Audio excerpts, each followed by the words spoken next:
All right, let's get started. Yeah, so we're starting by popping some helpful links in the chat. So I put in there a tip sheet that we're going to be kind of walking through today, and Jan just posted the ERIT website for people and culture. So to get started, my name is Helen Kotke. I'm the UCPath training coordinator. I'm here to help talk about the UCPath side of this and what this looks like in UCPath. Jan Crosby Taylor is going to be walking through our policy and procedure slides. We also have Janet Suka here to help answer questions as they come up. So please know that the recording and slide deck will be available, and I will email them out after this training. We also have an identical training to this on September 10th from 1 to 2 p.m. So for now, we are going to get started. So this is on ERIT, which is the employee reduction in time. And Jan, I'm gonna kick it to you right away. Great, thank you so much, Helen. And wow, I was just noticing it's the last day of August, folks. How do we get here? But anyway, we are moving right along. So I would just, again, want to recognize Janet Suko. She is the SME and sort of subject matter expert and person who will be overseeing, I guess is the right word, and supervising, managing, helping to manage this program, actually. So thank you, Janet, for also joining us today on the call. So I'm going to go through, I think many of you may have sort of already heard this. As you know, as a change person, I am a change facilitator in people and culture, and hearing things multiple times is not bad. So I am going to move through these slides, you know, with some speed, but certainly feel free to put any questions in the chat. And we may take a break, Helen, I think between the policy and your UCPath, so we can have a chance to answer any clarifying questions at that point, maybe. Okay, so important feature, of course, of the ERIT program, and as Helen said, it is employee initiated. So this is a volunteer program that employees can participate in should they choose to, but it does provide, it is one way for us as members of the community of UC to help with the cost savings that we know we're in our budget challenges. So it can offer a benefit to the employee as well as to the university. And the plan is that employees reduce their time, right? And we'll talk a little bit about, next slide maybe, about how much percentage and such. Okay, so it is open to all career staff. There are discussions with the represented employees and their unions to discuss whether it would be an option for union represented members. And so that is sort of coming together. So if you have a union represented member who is coming forward with this, it'd be important to check. I don't remember if we have it on our website, but to check with employee labor relations or your supervisor, maybe your HR partner or whatnot, about whether that employee would be eligible for this. And it is subject to the employee's department head. That is sort of the level of approval. Certainly discussions with supervisors should happen as well. But that's really that. So an employee could request this and the department head could refuse, right? There may be that need for that person. I'm hoping that in this time we can figure out how to fill spaces with people who do want to work. So anyway, it is not eligible to senior management group nor to any academic appointments. So that's something to keep in mind. So the way one can ask about this is that you can only reduce your time in 5% increments, no 1.5. I mean, sort of we're trying to make it simple for everybody, right? And you can only reduce yourself down to 50% of a full time. So if I'm 100%, I could reduce down to 50%. If I was 75%, like my normal FTE is 75, I could also reduce to 50. But if you're already at 50%, you are as low as you can be. And we'll talk about that partly. It's a lot to do with our benefits. Okay, and the other thing about this is that it is like any other kind of FTE that if you are appointed to work, let's say 75% time, you should be doing 75% time every pay period. So that's either monthly if you're a monthly employee or biweekly if you're a biweekly employee. So that means I can't do you know, 100% for one pay period and then 50% for the other, and that sort of averages to 75. It doesn't work like that, right? It has to be that amount of time kind of consistently. Next slide. So the contract, it is actually a contract between the employee and UC Berkeley. And so it can be a length between 1 month, as little as 1 month. That's quite a lot of work for everyone for 1 month, just to consider, up to 3 years. So it actually could be quite a long, process. It could be 6 months, whatever. I mean, again, it's really, there's two parts, right? It's the benefit to the university and it's the benefit to the employee and to the department, and sort of making it work for everybody. So the length of time is anywhere between those periods. There is a contract, and we have at the end links to our contracts. There is a contract to sort of create the contract, and then there's also an amendment version in case you need to make an amendment and one can make a single change in each contract that they create. Thanks to some help from our partners in the Business Process Management Office, we have our forms through DocuSign. So that means that they are going to have automatic routing. They have some assistance in field filling out. So please, please, please, if you're working with employees, we want to make sure that they utilize the forms that can be accessed on the ERIT website that I had linked at the beginning of the meeting, which is our Berkeley website. The form is not different than what you can find on the UCOP pages, but we want Berkeley folks to use our Berkeley form. And again, we talked about participation approval by department head. And the work schedule, sort of what does that look like? If I reduce my time, does that mean I work 4 days and not that 5th day? Or do I work 6 hours every day? That's what we mean by work schedule. It still needs to be that correct percentage, but it can be variable in that sense. Okay, next. We talked a little bit about that. There's a contract amendment. It is a unique form, and it is used to change percentage of time, which you can do only once. To extend the contract, perhaps you thought you'd try it out for 6 months, but it's working well. People decide to want to extend it for longer, or to terminate. Needs of the department as well, or perhaps the employee might change. So either the department or the employee can request to end this contract, but a 30-day notice is required on either side. Makes a lot of sense, right? We want to make sure that people have the ability to sort of reconfigure their lives if they're going to change back to their original percentage. And actually, I want to make a quick note about this note on this particular page, particularly for those of you in this training.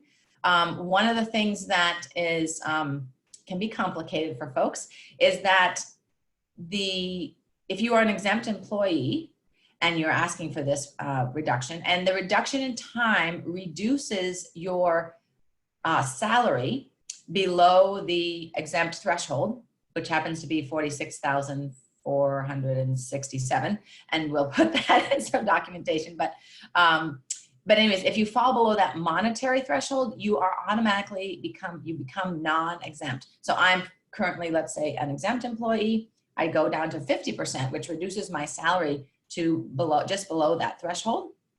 I am now a non-exempt employee, right? So those of you doing the transactions will have to do. Helen will talk about this, but make me a non-exempt employee. That also means that I now have to enter time, right? I am now needing to enter my time. So if I'm going to be working 4 hours every day, I will go into Cal time and have 4 hours reg and 4 hours ERIT time, right? So I'm actually having to do that. So want everybody to understand that, and you all as processors maybe hopefully not, right? But hopefully are not the first ones to say, oh wait, I'm looking at these numbers. This person is probably going to be non-exempt. And so you might want to bring that back to, if you're working with an HR partner or HR generalist on this, you might want to bring it back to them and say, this is going to happen. Does everybody want to do that? Because it may be, if I as the exempt employee might say, oh gosh, look, I'll go 55% or even 60%. So I don't have to do the time entry. That might be someone's choice, right? So we want to be, it's important for us at this sort of very technical in the system point to understand that there is that threshold for exempt and non-exempt that this reduction in time could affect. Okay, thanks, Helen. Next. So there is a process, and we have really nice process maps linked in our website. All contracts are going to be due, and that would mean contract updates and or terminations. All sort of processing is due to the HR group's inbox, if you will, which could be ServiceNow, could be an email, by the 10th of every month. We wanted to make it simple for everybody. 10th of the month, you put in your request, your change, etc. And then the program begins for the employee the following month. If they are a monthly employee, it's the first of the month. Pretty simple, because their pay period is the month. If they are a biweekly employee, it does need to begin on the first quadra weekly cycle. For those of you in payroll, that's probably not an uncommon term and sort of thing to think about. But for everybody else, it basically is, let's see, it's the pay period that begins right after people's vacation and leave balances are updated. And if you have a biweekly pay calendar, it's quite easy to see that. We also on the website have provided some dates and examples so you can see. So for a biweekly employee, their period is actually a quadra-weekly cycle, right? So they have to begin at one of those and end at one of those. Oh, and look at that on the next page. Thank you, Helen. We have some examples. So you can see that there's actually quite a bit of time for processing. This is really one of the things that I want to say the regional managers, HR regional managers really said, hey, you know, this is going to be yet another program that our employees are going to manage, and that's wonderful, but we want to make sure we have time. So you'll see that there's quite a bit of time. So given that the 10th of the month is the deadline for everyone, including the exempt employees on the left, the start dates for the bi-weekly employees are as shown here. Okay, so October 18th is actually the first day that a bi-weekly person would enter time. So, okay. Now, this is an important sort of, the question then becomes, okay, so why would an employee want to do this? The great thing is that you are taking a reduction in your salary take-home amount for sure, but you are not losing. I mean, there's different effects to your benefits. So let's just go through these quickly. So you are continuing to be eligible for health and welfare benefits because we don't allow employees to go less than 50%. Right, so that is one important reason to keep at 50% or above.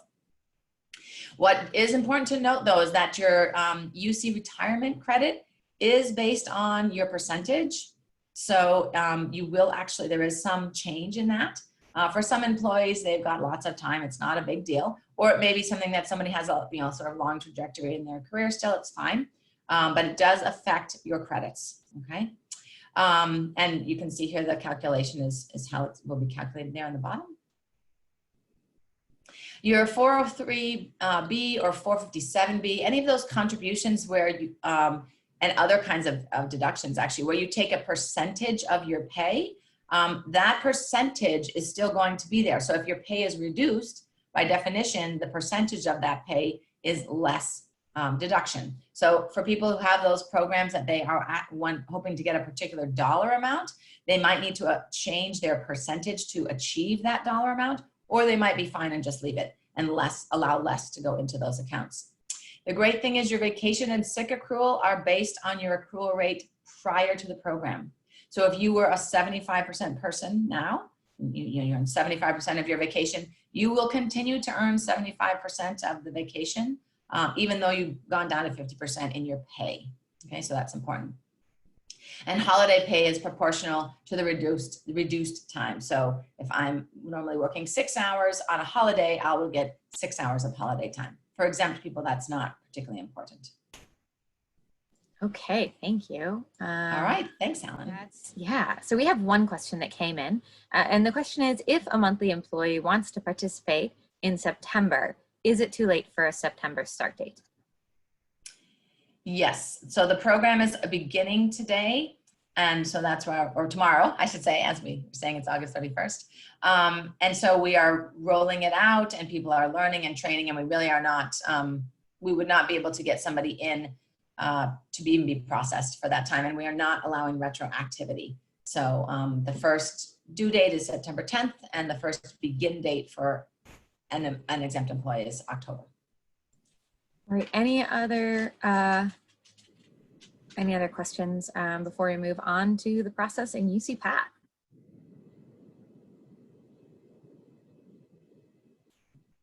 Okay. All right, thank you so much, Jan. Okay, so our steps in UCPath.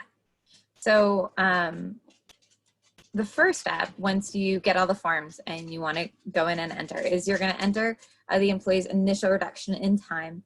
And so that's actually done in PayPath as a JED transaction.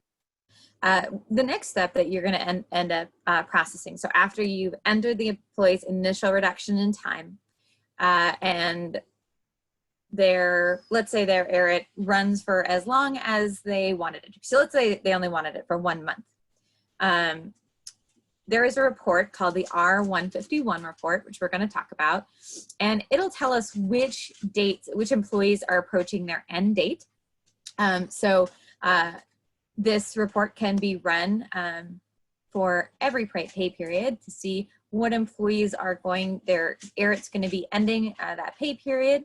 And then once you know which employees need to return to normal, then you can initiate a return to normal JED transaction to bring the employee back from ERIT.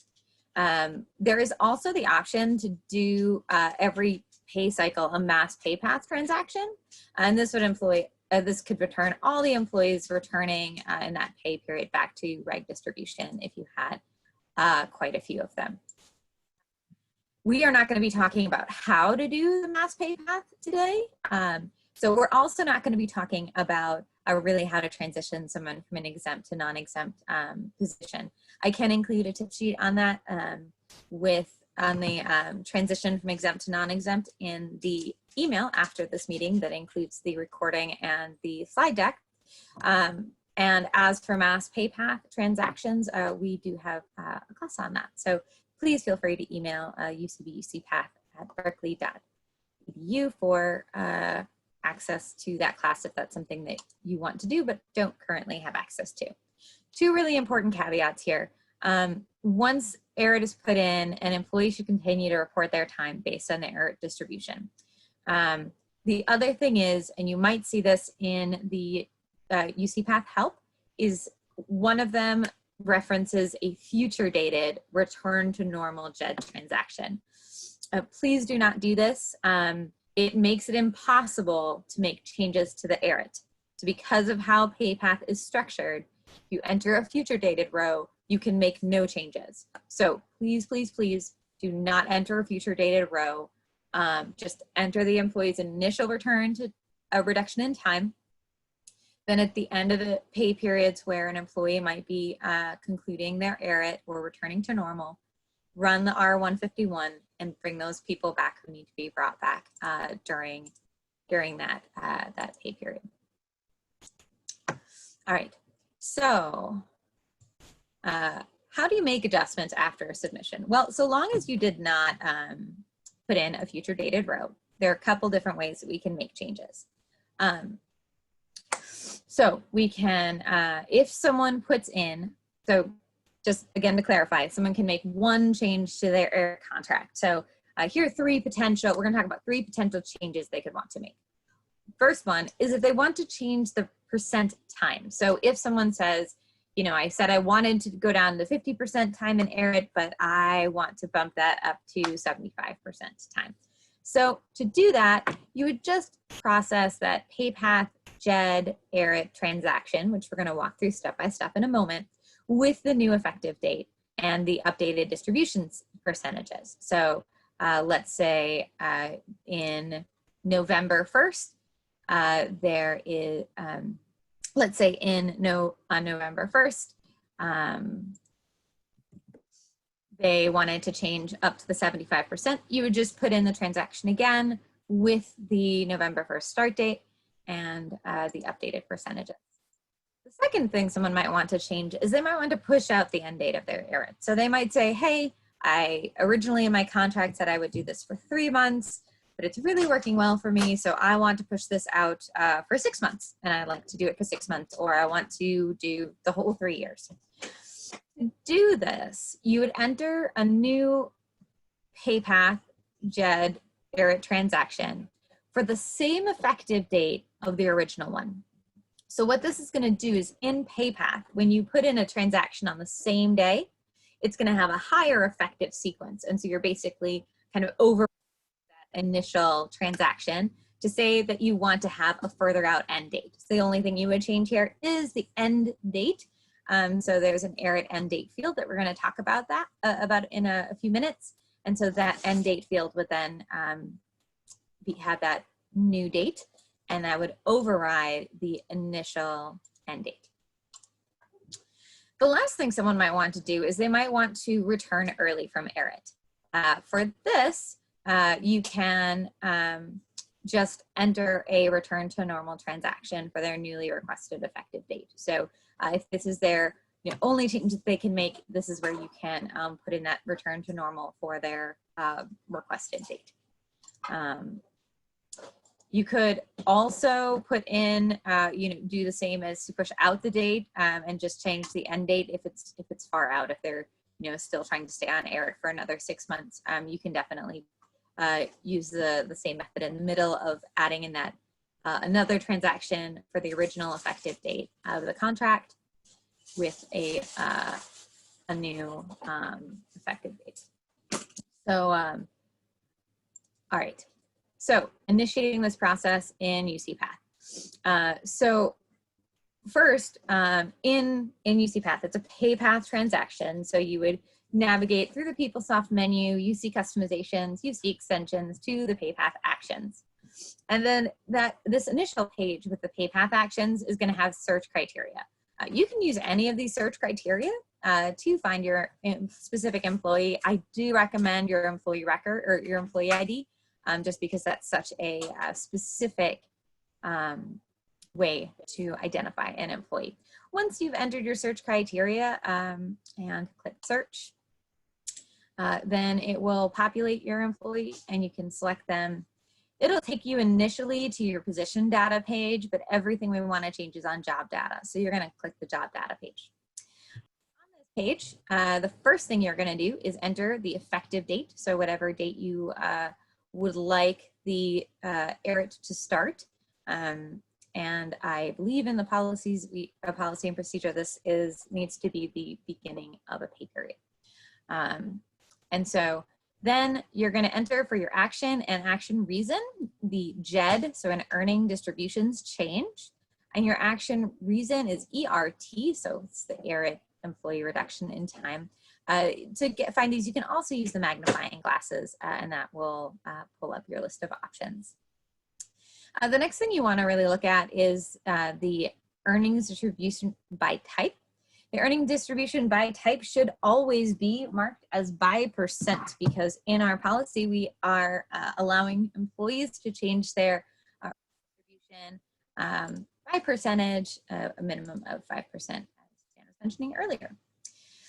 And then as you scroll down the page, you are going to use the earning distribution area to really split up how much time is going to be under reg. So you can put in reg 80% and then click the plus in the square to add an additional line. And then you can enter how much time is going to be on ERIT. So here the employee is taking a 20%, is decreasing by 20% time on ERIT. This does need to be equal to 100%. And then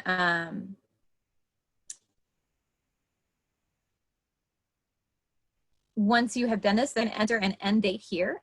So under ERIT phased retirement end date, or ERIT/phased retirement end date, we're focusing on the ERIT here. You're going to enter the date that on the contract that the employee is saying they want to add their ERIT. I want you to keep in mind this field is actually what populates that R151 that is going to help us to know when to submit that return to normal, but it doesn't actually bring them back. So this is only for tracking, not automatically. It's really important that you put the data in here. And finally, you can enter comments into the job data comments field, the job data section. Then you're going to go to the additional pay data. Really, the main reason we're here is to save and submit, but you can attach supporting documents if applicable. You can add comments in your initiator's comments field for your approver, but the main step here is to save and submit. The next step, like we talked about, is really to run the R151.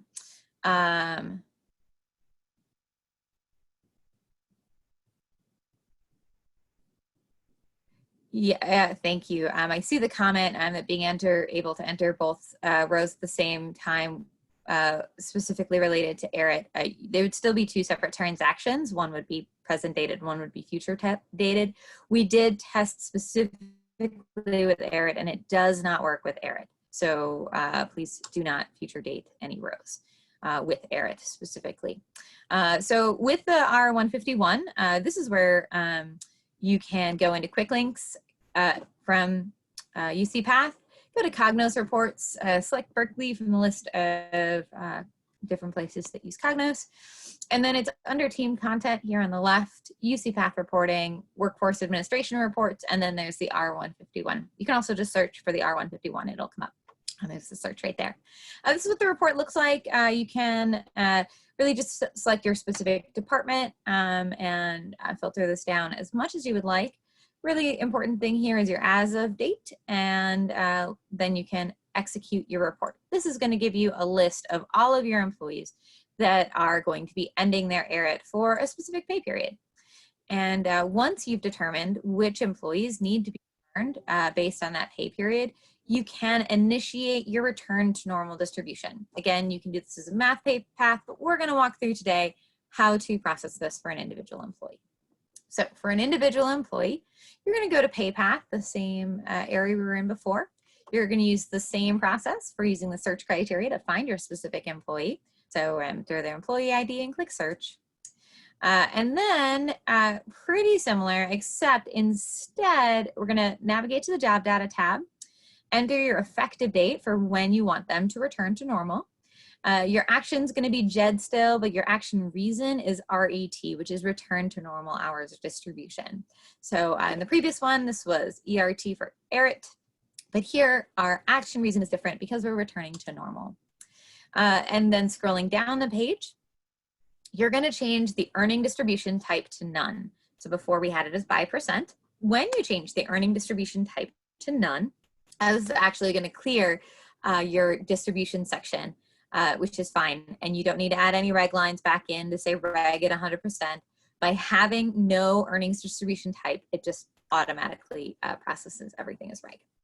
And so then you're going to delete the ERIT end date. You don't need anything in that field when we're returning to reg. And then you can enter any comments you would like in the job data comments section.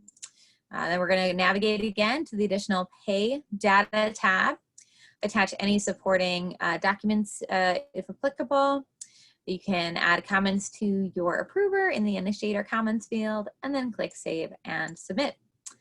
All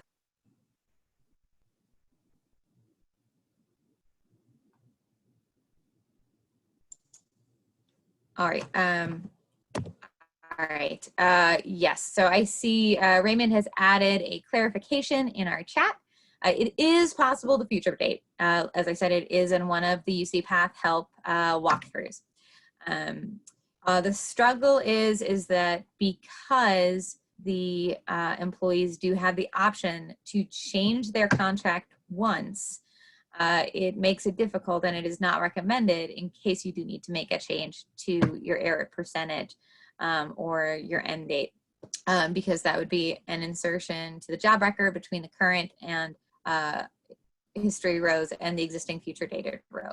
If you enter the future dated return row and the ERIT percent is needed, ERIT percent update is needed on the record, your job update form can be sent as an inquiry to UCPath, UCPC, and they can make the change, but it just creates some issue there.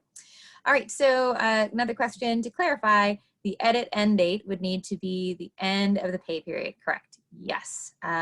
So you're going to want that to be whenever the ERIT ends, and please, Janet or Jan, correct me if I'm wrong, but according to the policy and procedures, that is the beginning and end of a pay period. So the ERIT needs to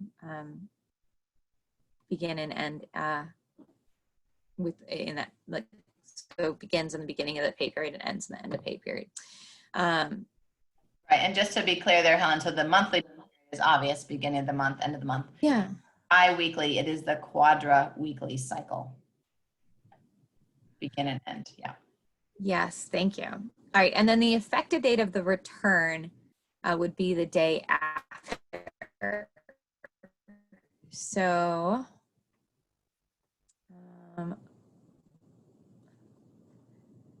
your effective date is going to be the date that you want the employee to return to right. So yes, it would be the date that they return to a full, so I'm sorry, yeah, so the date that they return to full. So if we're talking about a monthly employee, let's say they were on ERIT for August, their end date would be August 31st, and their effective date here is going to be the September 1st for returning to regular. So I hope that that clarifies that. Any other questions either on UCPath or the policy and procedure?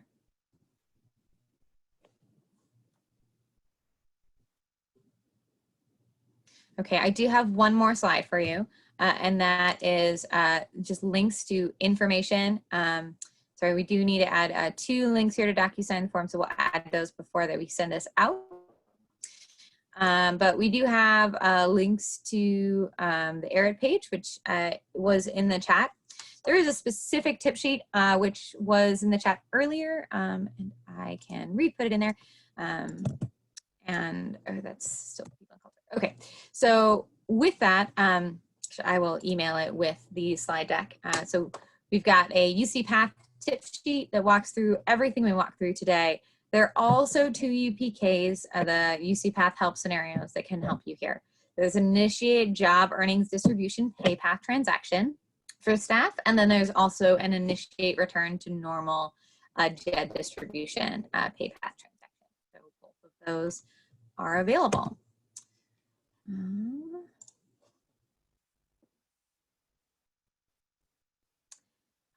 I do not know personally of a Cal Answers for ERIT. Jan, do you know if there, or Janet, do either of you know if there's a Cal Answers report to pull on ERIT? I'm guessing not. Janet Suko, do you know? I don't know of one. Yeah.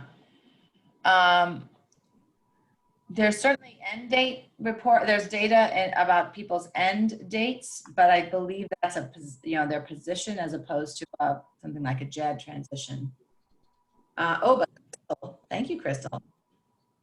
Crystal says you can run a payroll detail for the ERIT earnings.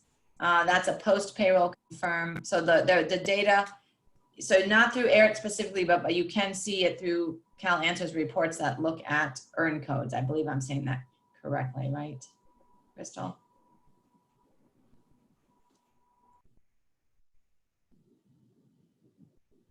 Yeah, she says yes, so. Perfect. All right, well, if there are no more questions, thank you so much for joining us today. We will hang around in case more questions develop. But thank you for joining us.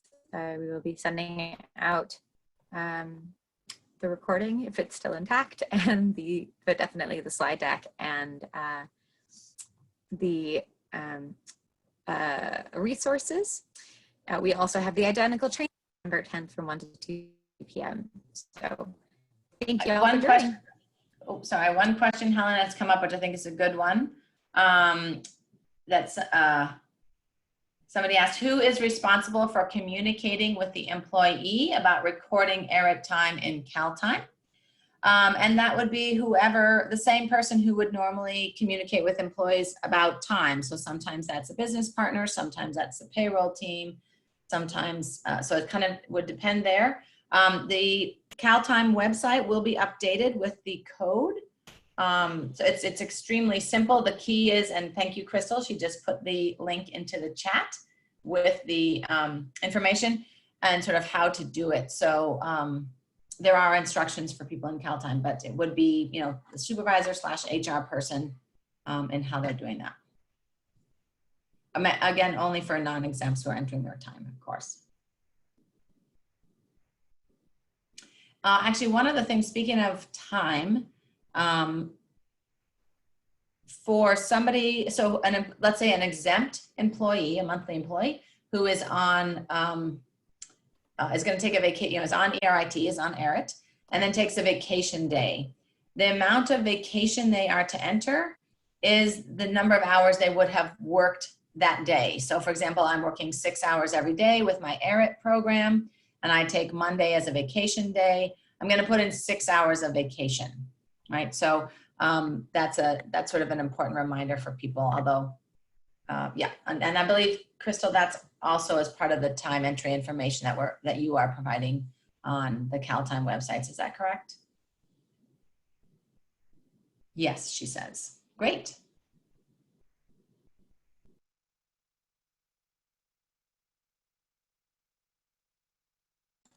Wonderful, thank you.